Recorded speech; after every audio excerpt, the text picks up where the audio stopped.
So on to that initial visit with families once they've come into early intervention. So at this point, we now have a family with their child identified with hearing loss in early intervention, and their communication choice is made. And what will that first visit look like? I always begin by talking with the family about what protocol materials, checklists or milestone trackers, in their choice of communication I will use. I will share a few suggestions of materials with you in each of the communication areas, and the links to all of the documents that I reference will be provided with this module. I then discuss with the family several housekeeping details. First of all, we want to talk about how language is developed in their chosen modality. I always have the family keep a 3-ring binder to keep their copies of the skill development sequence protocols, home programming sheets, and audiological information all together. We discuss amplification needs and what is required for use of the hearing aids or cochlear implants daily. We review the family caregiver responsibilities for success within their communication choice, such as, does the family need to learn sign language to support their choice with their child? How much do they need to sign in their day? What is their responsibility if the child keeps taking off their hearing aid or implant? Then the last thing I do, I always review the family goals and outcomes that were written at the IFSP meeting. At the Center for Services for Children with Hearing Loss is making parents the teachers. It's estimated that children are awake roughly 83 hours per week. If a service provider is in with the family even 1 hour a week, it's just a drop in the bucket. I have 3 levels of coaching stages I follow with all of my families. First, I suggest in the beginning everybody set the stage. Caregiver and coach develop their relationship. That's that conversation in the beginning where you're learning about the child and getting more information about the child from the parent, who is that expert. Then I do a lot of observation. I watch the caregiver and the child and the type of interactions they have together. I do direct teaching. I might provide specific instructions, give handouts, give web resources, verbal, video information, etc. And then the demonstrating. I might narrate what I'm doing while modeling a skill with the child. The next stage is application opportunities and feedback. Caregiver is going to practice in context with support, discussion, and feedback from that coach. I give guided practice with feedback, and that is when I give a family a strategy and have the family demonstrate that they can do it with the child, and I might give suggestions as they're going along. The next stage from that is when the child is working on a strategy with the parent, I step back, observe, and let the family do it all on their own. And then at the end, if they have questions, I can fill in. And then we have joint interaction, which is probably my favorite part of working with a child with hearing loss. That's when the parent and the therapist engage in modeling and talking and trying to pull the child into their fun and activity.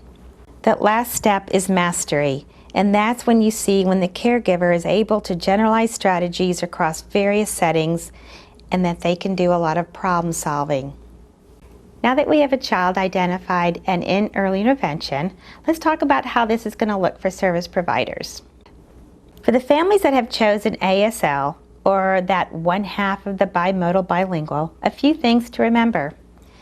If you are not fluent in sign language, it would be best practices to have a sign language interpreter with you during each session. Remember, the family is looking to the early intervention provider to bring their expertise in how to read beginning communicative attempts, vocabulary development, expressive and receptive communication, as well as play and cognitive skills. This is still the skill set we need you to bring and to coach the parents. It is also imperative that parents learn sign language outside of early intervention sessions, as well as reaching out to deaf community resources.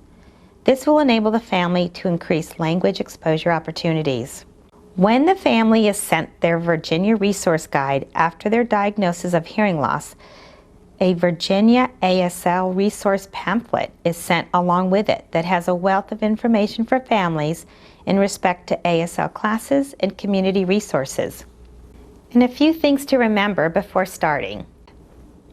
I frequently ask ASL interpreters and other teachers of the deaf and hard of hearing what are some of the tips that they can share that are helpful in serving children that are beginning to sign. Some of the examples they state: accept approximations of a sign. Many signs are difficult for little hands. The child doesn't have to be looking directly at the communicator. Signs are able to be seen peripherally many times. Some children may have some auditory abilities and will look to the signer for support when they didn't understand something. Encourage the family and other people to organize the environment to maximize visual potential of the child. For example, the room should be well lit. The background should not be too graphic. The seating is an appropriate proximity to the child. And then there are plenty of meaningful conversational exchanges appropriate to the child's developmental level. Another helpful tool is using videotaping. Videotaping the interpreter can assist with learning new signs later, and the parents can videotape themselves playing with the child, and they may even see some sign approximations by the child that they may have missed. In those early visits, I remind families that signing babies babble with their hands. For families that choose ASL with their deaf child, research indicates that the child will begin to demonstrate a manual babble before 10 months of age, the same age hearing children begin stringing together sounds into word-like units. Hand motions are rhythmic and repetitive and systematic and deliberate. Deaf babies babble with their hands in a manner that has all the basic elements of vocal babbling. And just as hearing babies experiment with a few key noises like da da da da or ba ba ba ba, deaf infants use several motions over and over in a systematic and repetitive manner. The gestures of the deaf children do not have real meaning, any more than babble noises have meaning. These movements become signs as the child grows and learns. In the same way, strings of babble become words for hearing children.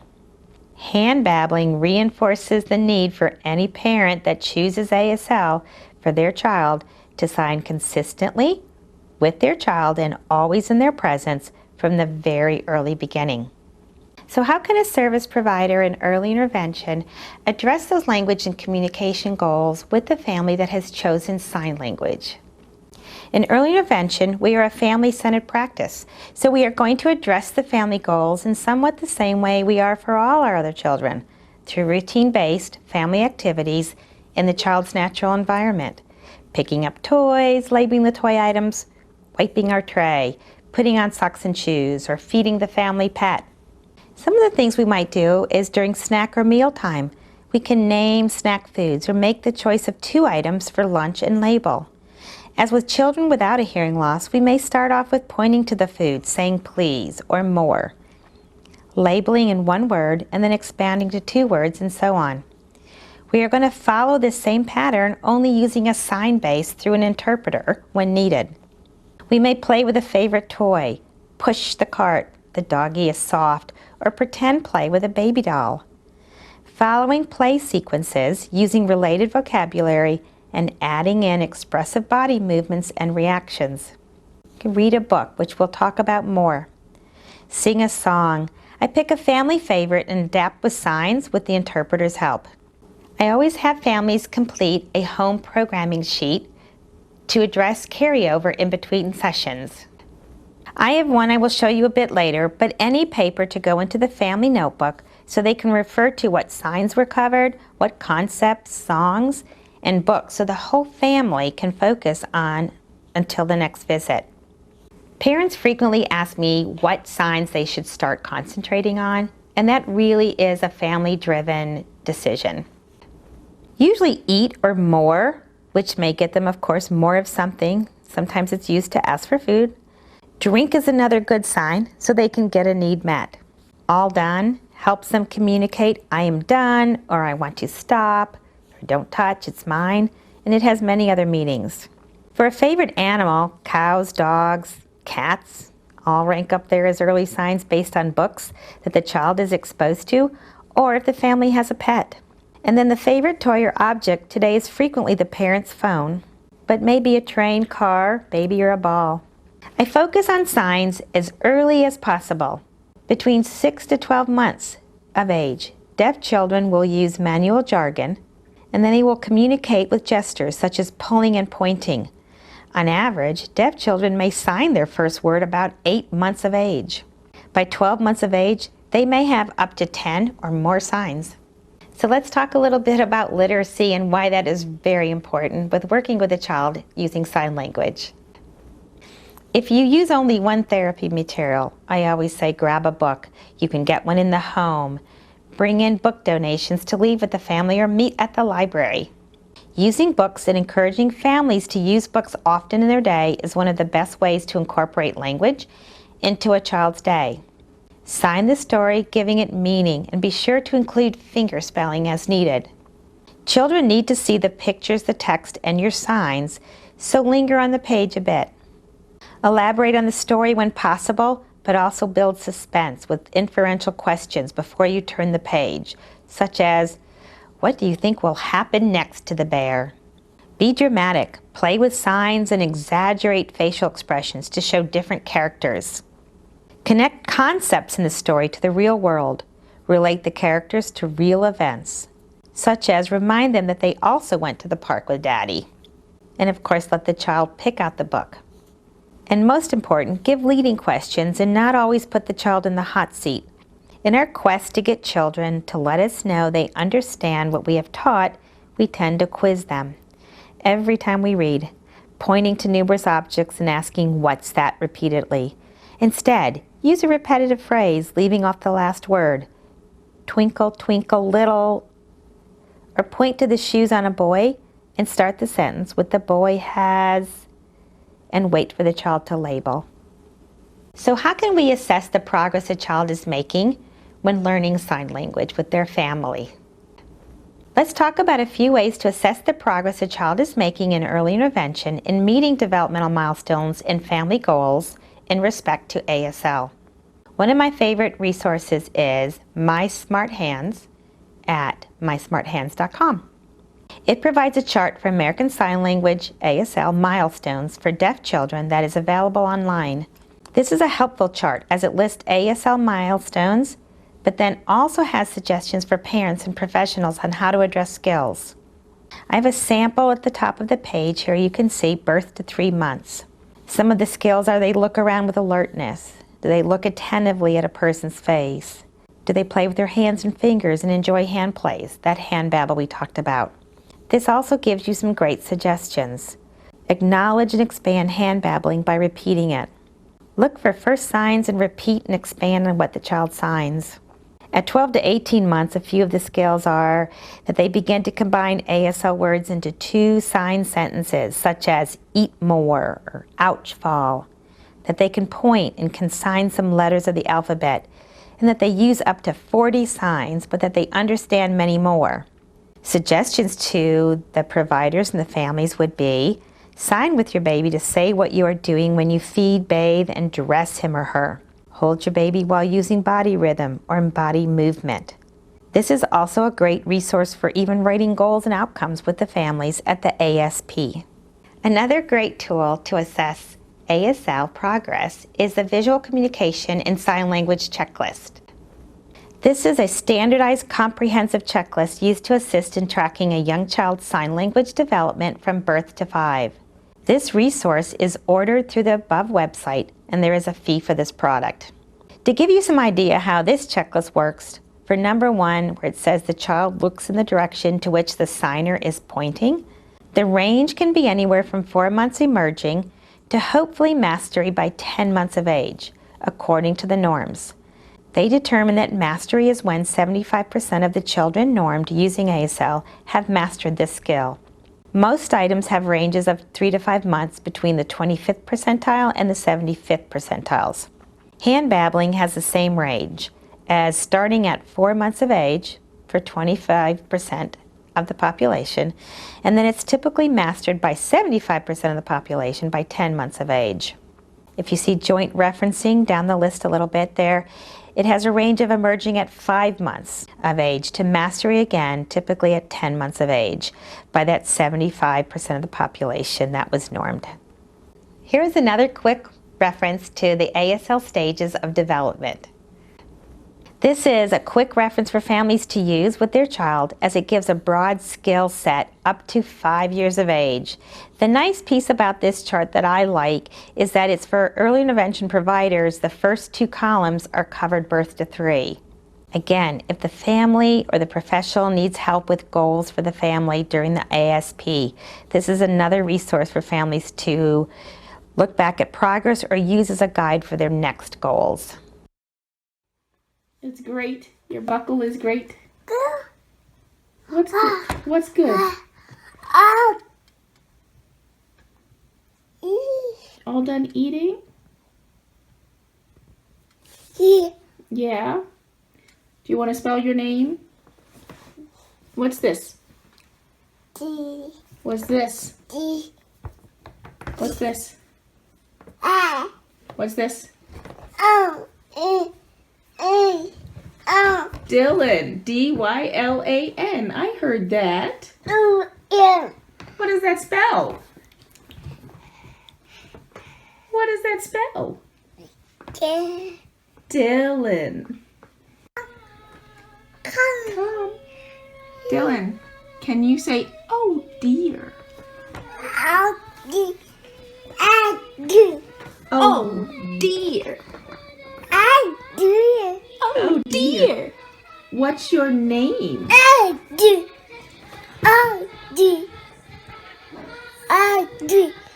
What's your name? Dylan. Hi, Dylan.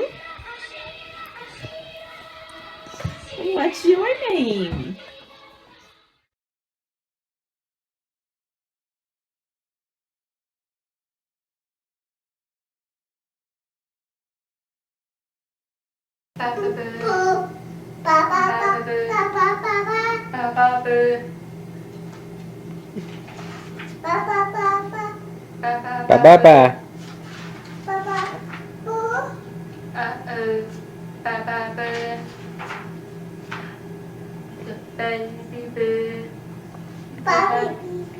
Bye, baby. Uh-oh. Broke.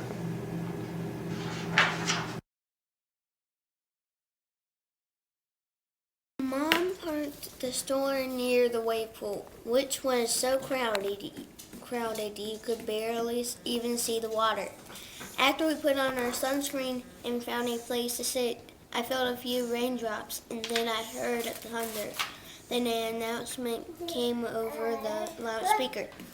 Due to lightning, the slip slide water park is now closed. So you're reading a story about when a family went to a swimming pool?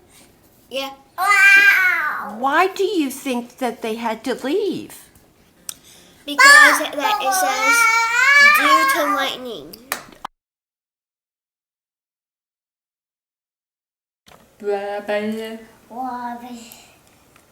To the pay.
Another day, another juicy, mouth-watering charbroiled Krabby Patty.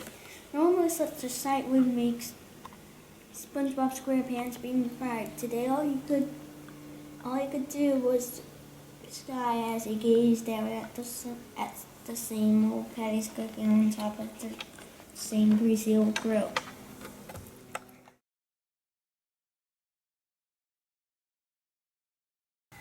Duck.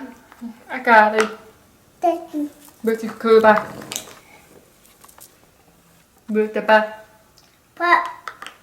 With the back. Ba. Get the banana. Get the banana.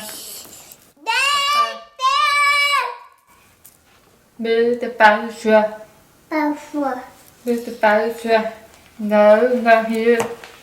Not here. With the basher. Yeah. Cued speech or cued language. Cued speech is a visual mode of communication in which mouth movements of speech combine with cues to make the sounds or phonemes of traditional spoken languages look different. Cueing allows users who are deaf, hard of hearing, or who have language communication disorders to access the basic, fundamental properties of spoken languages through the use of vision. Because cueing is the visible counterpart of speaking, cued language is the visible counterpart of spoken language. In the state of Virginia, resources for cueing are found in Northern Virginia and the eastern part of the state. If a family chooses this mode of communication, resources may not be available unless you live in one of those areas. Walk, walk, walk. Walk, walk, walk. And uh-oh. Look, Stella. Who did she see? Who?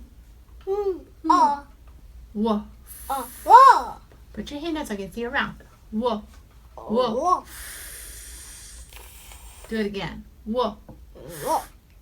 Can you look at me? Woof. Where's your sound? I heard you. She saw the wolf. Uh-oh. Oh. What's he want to do? Look. Does he want to eat? Eat. Uh-oh. What should she tell him? Tell him no. No. Tell him go. Go. Go away. Uh-oh. So off he runs. Whose house? It is Granny. Granny. Uh-oh. Who came? Whoa. Do it all again. Whoa. Whoa. What did the wolf do? Did he eat? He's gonna eat Granny. Uh-oh. Poor Granny went away. Then who came? Is that Red Riding Hood? Uh-oh. Uh-oh. What did the wolf do? Eat. That's right. Tell her again. Eat. Remember our sound? Eat. Uh-oh. Poor Granny.